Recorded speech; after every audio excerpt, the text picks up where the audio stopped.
Jury of 15 people painstakingly selected today in the second trial in the Crystal Rogers murder case. Thanks for joining us at 10. I'm Fallon Glick. And I'm Gilbert Coursey. WDRB's Lindsay Allen and Hayden Restevsky are breaking down this first day of jury selection.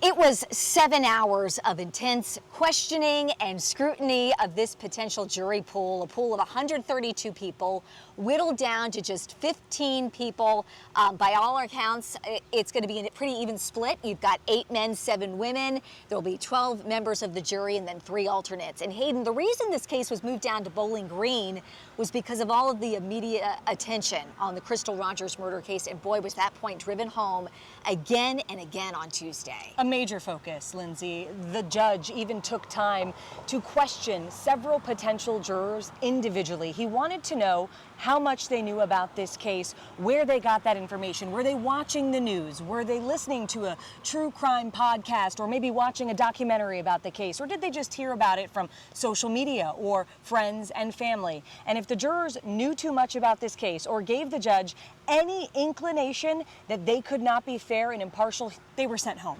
One of the more interesting moments of this was when, and it will be the only time during the trial where the attorneys themselves could ask questions of the potential jury members. And you had Shane Young, the prosecutor, telling the jury pool this would be a no-body case, meaning that Crystal Rogers' body's never been found, and that it was going to be heavily reliant on circumstantial evidence, and there was no confession, asking if that would be a problem in judging Houck and Lawson. One of the jurors even asked, "How do you know the victim is dead?"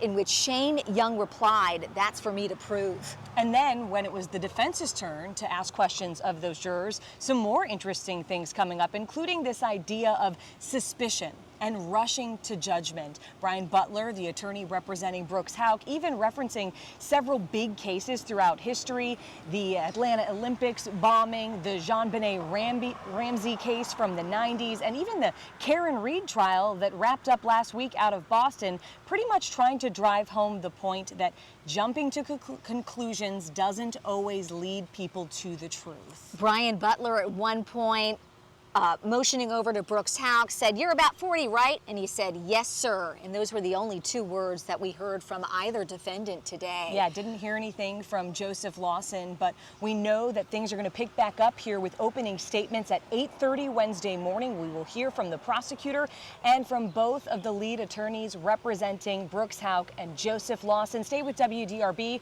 for complete coverage. We will bring you every update on air, online, and on our social media pages.